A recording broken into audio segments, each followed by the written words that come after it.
Tu sais, pendant que je rentrais, il fallait que je me lève le matin. Je suis rentré dans ma chambre à 2 heures du matin.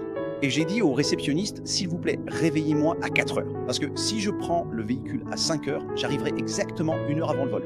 Ils m'ont réveillé à 4h45. Mon réveil n'a pas fonctionné. Je sais pas pourquoi. Mon réveil m'a dit, réveille-toi. Je lui ai dit, tais-toi. Soudain, le gars censé me réveiller à 4 heures arrive à 4h45. Il m'a dit, désolé monsieur, je suis en retard. Dans 15 minutes, je dois prendre l'avion. Dieu merci. J'avais tout préparé la veille au soir et j'étais prêt en 15 minutes. Soudain, j'ai touché quelque chose qui m'a taché la main.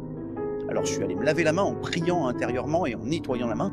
Combien d'entre vous savent que le téléphone portable est un mal nécessaire? J'ai gardé le téléphone portable parce qu'il est toujours avec vous partout. Donc pendant que je me lavais les mains, je l'ai posé là où il ne fallait pas et il a glissé. Et combien d'entre vous savent que nous sommes tous des sportifs? Et j'ai essayé de rattraper et alors que j'essayais de rattraper, mes 2 pieds se sont retrouvés en l'air. Imaginez mon poids, le téléphone est par terre. Je suis en train de voler dans les airs, tout seul et mouillé. Je me suis soutenu, le corps appuyé sur cette main.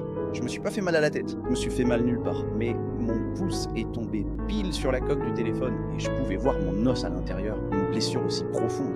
Ça saignait abondamment. J'ai regardé ma montre, il était 5 heures. Je l'ai juste lavé. Je suis descendu en courant avec mon sac. Imaginez, un sac lourd. Mais l'ange de Dieu m'a soutenu et m'a aidé. Et j'arrive là, par terre. Je leur ai demandé, vous avez quelque chose à donner? Alors il a cherché pendant 5 minutes et il a trouvé un pansement de 1942. Il n'y a pas eu de mort ni rien. Je tiens à remercier Priyanka et son mari Pradip. Ils étaient tellement fidèles. Ils ont dit, monsieur, ne vous inquiétez pas, nous allons vous aider. Nous irons chez un médecin, à l'hôpital.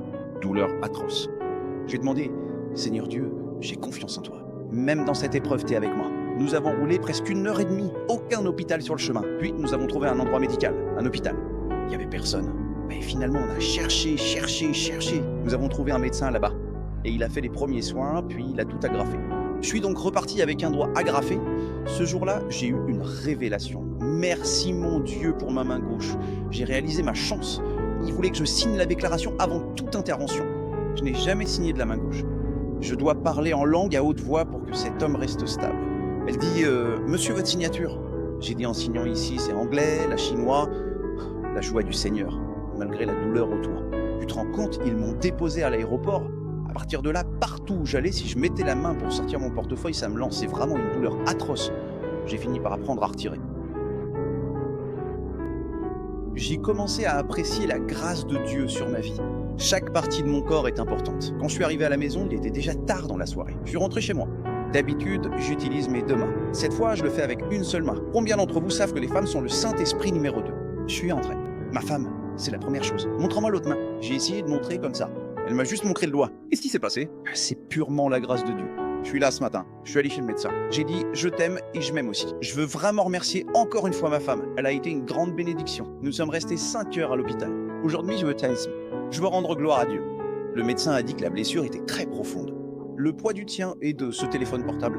Il a dit « Remerciez Dieu, ton os n'est pas cassé. » Non seulement ça, aucun nerf n'a été sectionné, seulement la peau.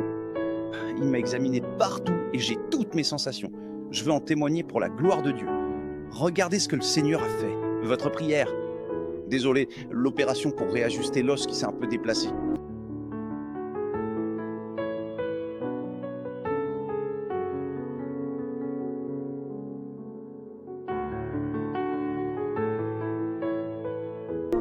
Je tiens vraiment à remercier tous les membres de l'Église d'avoir prié pour moi.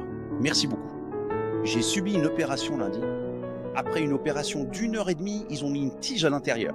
Et ce médecin me dit « T'as traversé tellement de douleur ». Mais il souriait.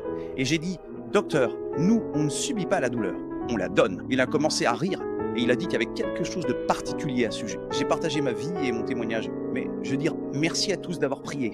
Mais par-dessus tout, je veux rendre gloire à Dieu. Et si vous aviez vu ma chute, en 1 seconde, mes 2 pieds se sont retrouvés en l'air. Je me disais, c'est vraiment le bazar, quel bazar! En 1 seconde, 83 kilos sont tombés sur cette main et ce doigt. Le miracle, c'est que l'os n'était pas cassé. Mon nerf, pas un seul n'a été brisé. Docteur, Amar a dit, chaque heure, ce n'est rien, mais Dieu t'aime trop.